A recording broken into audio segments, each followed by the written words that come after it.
qu'on bouge ce pognon, mec. On répond pas à la radio, aucun appel non plus. Tu ferais quoi avec ça, Nouma? Rien que ça. Tellement de choses. The Rip nous raconte l'histoire d'une équipe de police à qui on confie une mission de saisie d'argent appartenant à un cartel. Arrivés sur les lieux, les policiers découvrent une quantité d'argent inimaginable, ce qui va profondément changer le comportement de certains membres de l'équipe, tentés de se servir dans le pactole. J'attendais ce film d'action, car depuis Tyler Rake et les différents films d'action modernes que j'ai présentés dans mon top 4, il n'y avait plus grand chose comme long métrage de ce genre qui valait le détour.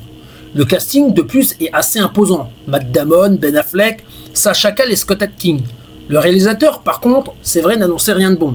Les quelques films de sa carrière de Yes Man prouvent la pauvreté de son talent. Mais ce qui est surtout intéressant et intriguant dans ce film, c'est cette espèce de tension mystérieuse autour de la question de savoir qui est le flic corrompu, et même est-ce qu'il y en a un. La première partie du film m'a plutôt convaincu, entre des plans intéressants et plutôt subtils, des jeux de lumière, des acteurs aux performances très correctes et un scénario qui maintenait une intrigue de manière très bien équilibrée.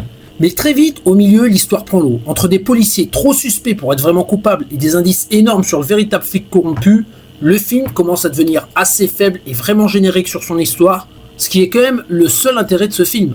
Car effectivement, à part cet élément, il ne propose pas grand chose. Il y a très peu d'action. Le décor se résume principalement à une maison, étant donné que c'est en grande partie un huis clos.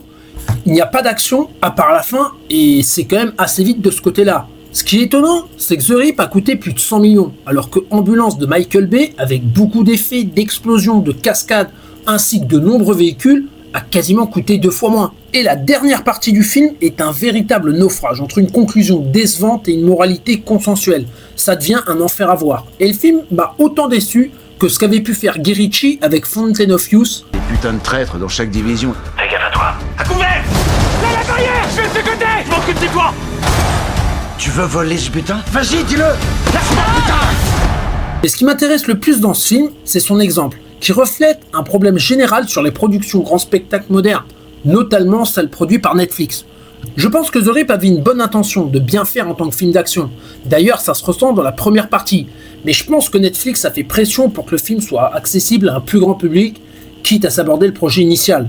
Et c'est encore plus flagrant avec le Frankenstein de Guillermo del Toro, que j'ai trouvé réussi, mais mal fini. Dans cette œuvre, l'histoire adapte bien le livre, des intrigues et des rapports nouveaux sont créés entre les différents personnages, mais pour des raisons qui m'échappent, ces éléments disparaissent et le film accélère la deuxième partie sans que cela soit justifié. Là encore, je pense que Guillermo del Toro s'est vu saboter son œuvre par Netflix, qui ne voulait pas qu'il s'étale trop sur son adaptation afin que Frankenstein soit apprécié par tout le monde. En résumé, je pense que les films modernes produits par les studios, notamment Netflix, sont condamnés à être des films moyens voire nuls, à quelques exceptions près. Et je pense que des studios comme Apple TV, qui ont produit l'excellent Killer of the Flower Moon, devraient être l'Eldorado des réalisateurs qui veulent vraiment exprimer leurs idées et leurs talents. Dites-moi si vous avez vu le film et si vous l'avez apprécié.